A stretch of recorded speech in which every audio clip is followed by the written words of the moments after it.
importantes. Yo resalto un poco la sesión que tuvimos en Popayán frente al tema de tierras. Creo que fue una sesión bastante importante para los diversos sectores, que me parece fundamental el próximo año podamos hacer el seguimiento a este tema. Lógicamente con la senadora Paloma, para que miremos una ruta que nos permita no solamente escuchar las inquietudes de la gente, sino materializar las propuestas que ahí quedaron, porque yo sí insisto que esta comisión tiene que llegar a las regiones, pero llegar a las regiones implica que la institucionalidad también se comprometa a resolver muchas de las inquietudes que tiene la gente, porque no basta con escuchar, no basta solamente con nosotros hacer presencia y traernos a veces muchas de las inquietudes que tienen nuestras comunidades, y me parece fundamental retomar ese tema. Por otro lado, a ver si retomamos la agenda que quedó pendiente de Argelia Cauca, como lo fue de Belalcázar, me parece importante, pero también quiero solicitar a ver si se pudiera hacer una audiencia también en las primeras sesiones en el tema de derechos humanos para el pueblo Agua, porque es que el asesinato sigue siendo sistemático.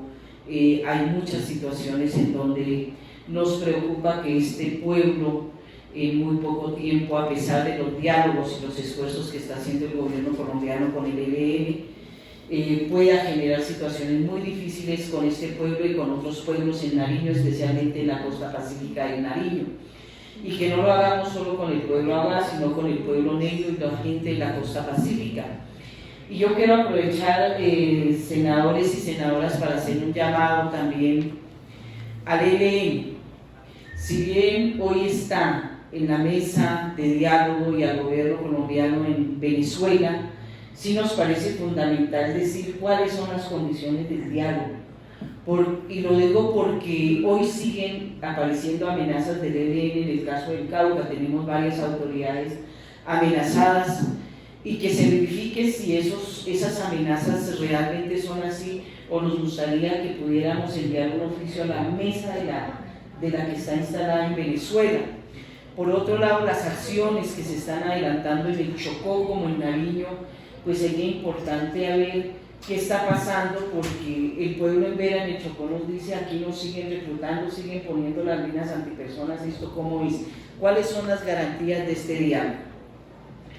Por otro lado, sí me parece fundamental llamar también a la institucionalidad, y lo digo con mucho respeto y con mucho cariño, porque no puede ser que haya un atentado o nos tenga que dar plomo para que nos atiendan, ¿sí? O que alguien le ponga atención. Yo pienso que hay una situación de riesgo en Colombia, y sí tiene que haber una ruta de atención, de celeridad para la protección colectiva e individual de los líderes sociales. No estoy hablando solo de mí, sino la situación de riesgo en la que estamos pasando. Pero para el caso mío, que hicimos una sesión extraordinaria, hay muchos temas en donde ni siquiera se han implementado, o sea, quedó en la discusión. Los casos colectivos de mi resguardo, eso ni siquiera se ha atendido.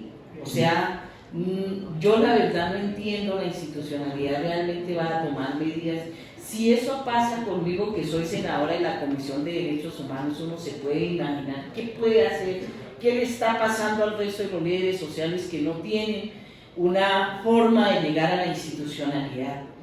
Entonces lo estoy viendo muy grave en el sentido en que el Ministerio del Interior, la Unidad Nacional de Protección y de quienes tienen competencia, sí deben el próximo año generar una ruta que implique atender de verdad la protección de estos requerimientos. Yo quería dejar esa constancia, porque yo sí me siento a veces pues con mucha impotencia, porque no hay atención ni siquiera garantía sobre los temas.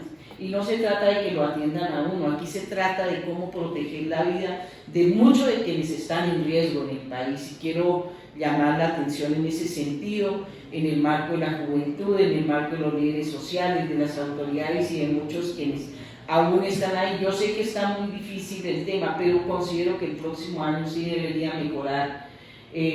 Pongo solo un ejemplo: a mí me han rechazado todas las hojas de vida de los hombres de protección de confianza. Y hasta ahora ni siquiera la mayoría se ha contratado. Entonces muy bravo, porque me toca moverme en la zona, y me estoy moviendo, como yo le decía al ministro, en la zona en donde pasó el atentado.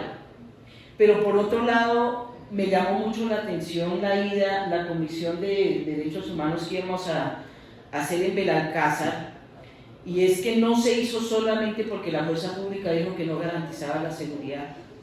Este es muy complicado. Si la fuerza pública no garantiza la seguridad del mismo gobierno, entonces es muy bravo que no se pueda hacer una sesión de la comisión porque dijeron los senadores no se pueden desplazar.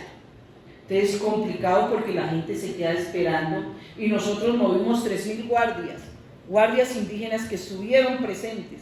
Entonces yo quiero dejar este llamado a que si realmente se va a atender la situación. Yo hacía una lectura, el presidente Petro estuvo en el asesinato también de los militares en Buenos Aires, esa misma tarde, y creo que esa es la atención que se merece, porque nosotros no estamos de acuerdo en que los mismos militares y mucha gente no sea asesinada, porque la paz total significa eso. Pero si Petro pudo estar allá, ¿por qué al otro día, con todo lo que nosotros habíamos preparado, no pudieron estar? O sea, esa pregunta y ese sinsabor me queda, de que estas audiencias no se desarrollen por esa falta de garantías de seguridad. Entonces, ¿en qué país estamos viviendo? Cuando la gente sigue siendo amenazada, cuando los niños siguen siendo reclutados, cuando nuestras autoridades están atentos a que este proceso de cambio se dé en nuestras regiones. Quería dejar esta constancia, senadora Jael, y sí me parece importante que en el próximo año le tomemos con toda seriedad, y no me refiero a esta comisión, con la fuerza pública, con el Ministerio del Interior, con el Ministerio de Defensa, con todos los que tienen una responsabilidad por este país, desarrollemos estas actividades, pero sí con presencia de muchas instituciones que resuelvan algunas situaciones urgentes de los pueblos que así lo requieren, y que podamos empezar a contener esta guerra que hoy nos está masacrando en los territorios. Muchas gracias.